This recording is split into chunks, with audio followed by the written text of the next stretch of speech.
Hey everyone, it's Good Friday, April 10th, and I'm going to dig right into our Recognize series again. This is Recognize Part 1 of Recognize by Transformation. So I know this is Good Friday, and traditionally we would spend time, if we were together, reading through the crucifixion account, how Jesus died for us. And that's important to do. And so I'm going to encourage you on your own to do that. I'm not going to do that now in this video. I wanted to do something a little different this time. And something that stood out to me as I was spending some time on my own reading through the Gospels, crucifixion accounts, the whole Good Friday scene, is Peter's denial. And so I've been reading in Luke in my own study of the Word, just privately and for my own growth. And so I just fast forwarded in Luke to the end and started reading Luke's account of the crucifixion and of Good Friday and all of that. And there was something in Peter's denial of Jesus that really stood out to me. And Julie shared a book that she's been reading with me that kind of ties into this, and some verses, even the idea of recognized coming from Acts chapter 4, and Peter's and John's boldness, and how they're very much different men after the events of this weekend that we're celebrating, Good Friday and Easter Sunday. But it's not just after the events of Christ's death, because Peter is no different after the death of Christ. It's the death of Christ and the resurrection of Christ. And so that's why part one, part two of Recognized by Transformation. Because as we see Peter in the book of Acts, he's a very bold witness for Jesus. Acts chapter 2, he stands up and he preaches to the crowd and he doesn't hold back. He says, "You crucified Jesus." And so we see a very different Peter in the book of Acts, and it's because he was transformed not by mere knowledge of facts, mental assent of Jesus' death, and even the knowledge of Jesus' resurrection. He was transformed by a personal encounter with Jesus. So I'll talk more about that today and a couple days from now on Easter Sunday when I come back and share another video with you, a part two of the series. And so what I want to do right now is Luke chapter 22. I want to read Peter's denial account. And so that's one of the events that would have taken place on Good Friday. It would have taken place very early on in Good Friday. And so in the Jewish keeping of time, Good Friday would have started actually Thursday night after the sun went down. And so this is sometime late Thursday night, maybe early Friday morning. And Peter has followed Jesus after he's been arrested.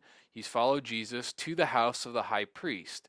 And the high priest was concluding as we convening, sorry, a trial, as we would see that in other of the gospel accounts. And John tells us that John had some sort of relationship with either the high priest's family, somebody in the high priest's household.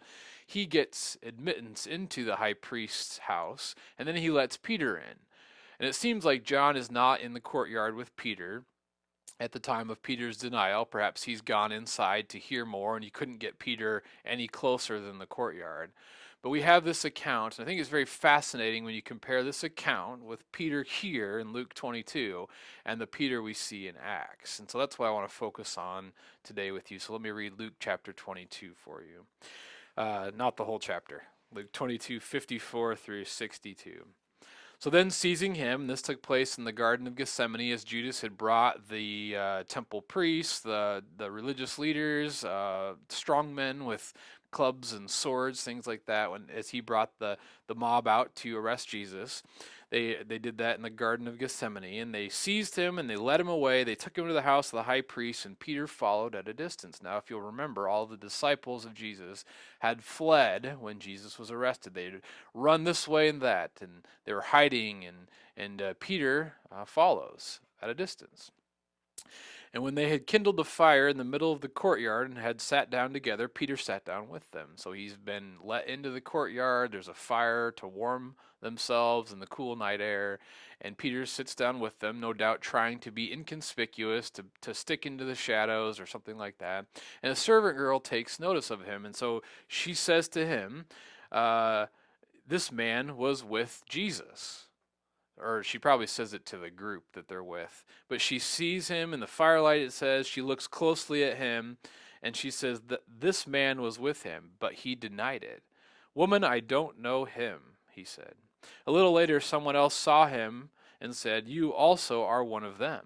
And Peter's reply was, man, I am not. About an hour later, so you can kind of get a sense of what Peter's thinking and feeling and the emotional aspect. And Jesus has been arrested, and that's really bothering him. And he's trying to be around, but he's scared. He's doesn't want to be known who he is, and that fear of I think they know, but I don't want to leave. And so there are lots going on in Peter's life. And about an hour later, another asserted, certainly this fellow was with him, for he is a Galilean. And Peter replied, man, I don't know what you're talking about. And so one of the other texts puts it even more strongly that Peter began to call down curses from heaven on himself if what he said was untrue. So essentially he said, if I'm lying to you, God should strike me dead. And thankfully, God didn't. God had a bigger plan and a bigger purpose for Peter's life. But he was very vehemently denying that he knew who Jesus was. And just at that point, just as he was speaking, the rooster crowed, and the Lord turned and looked straight at Peter. And so we have this courtyard, and houses in those days, the courtyard would be towards the front of the property, the house would be towards the back of the property a little bit, and there a lot of open air or rooms in houses in those days. And so somewhere Jesus has a line of sight to Peter, a straight line of sight. And as Peter denies him and this rooster crows, what Jesus had predicted earlier would happen, Jesus looks at Peter. Perhaps he makes eye contact with him. And what would Jesus' eyes have said to Peter in that moment? Surely sadness, surely hurt, but surely love as well. And that'll be part of what we study on Easter Sunday together. But we have Peter then realizing what's happened, and he just leaves. And he goes out and he weeps bitterly, the text says. And so one of the things I want to think through today is how we functionally deny Jesus. I don't think many of us are probably verbally denying Jesus. I know that sometimes it's spoken of if you don't if you don't stand up for Jesus, if someone's using his name in a way that's not respectful, or if you don't take every opportunity to share the gospel that is given to you, or ones that you perhaps have kind of pushed your way into, that you're not standing up for Jesus, that you're denying him. I don't think that's really the case here.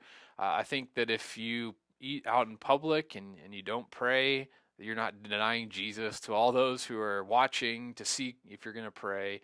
I don't think that's really what it's talking about. I think most of us functionally deny Jesus, though, and we do it by living life how we want to. We do it by living life as if we're the master, if we're the king, as if we're in control. We do it by living independently of God and his word and what he expects followers of his son to do. So this gets down to what we watch on TV or movies or whatever on the internet.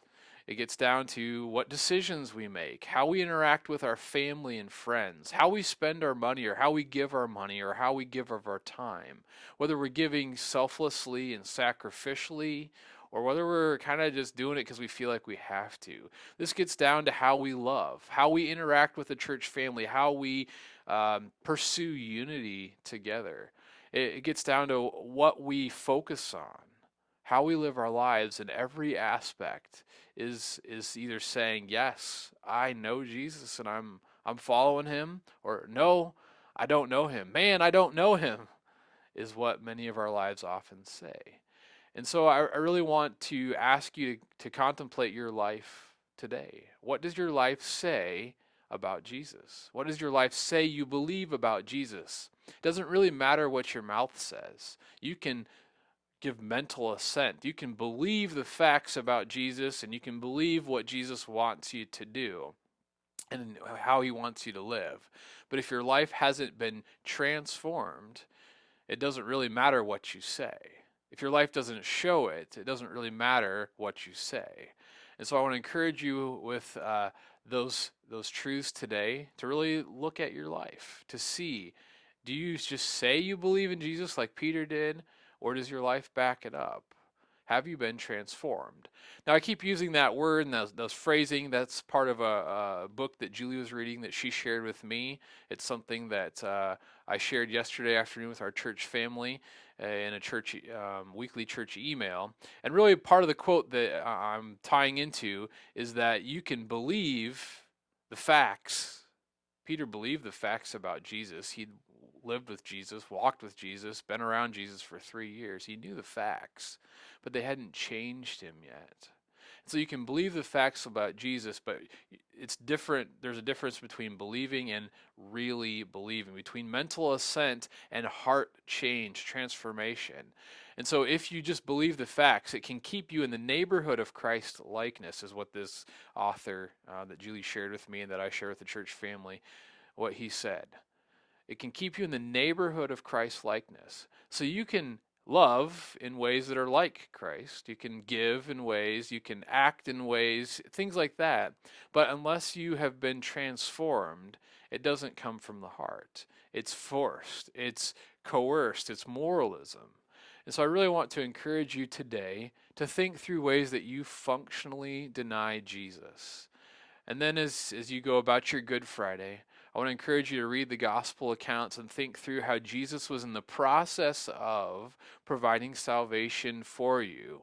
He came to seek and save the lost. He came to give his life as a ransom for many. He came to bring you to God, to give you righteous standing with God, to give you abundant life and eternal life. He came to do all of those things. But Peter wasn't changed until after he met the risen Jesus. And so we'll leave it at that for today. And I look forward to being back again with you in just a couple days to discuss part 2, recognized by transformation, and how it's got to be the entirety of the gospel message that grips your heart, that forgiveness that comes, that relationship restored with Jesus that comes in order for you to be transformed. Otherwise, it's just mere knowledge and mere assent. So I hope you have a good Friday. Spend some time today thinking about what Jesus went through for you, and look and long for Sunday when we have the rest of the story and we complete the picture that brings transformation about and makes it possible. Have a good day, everyone.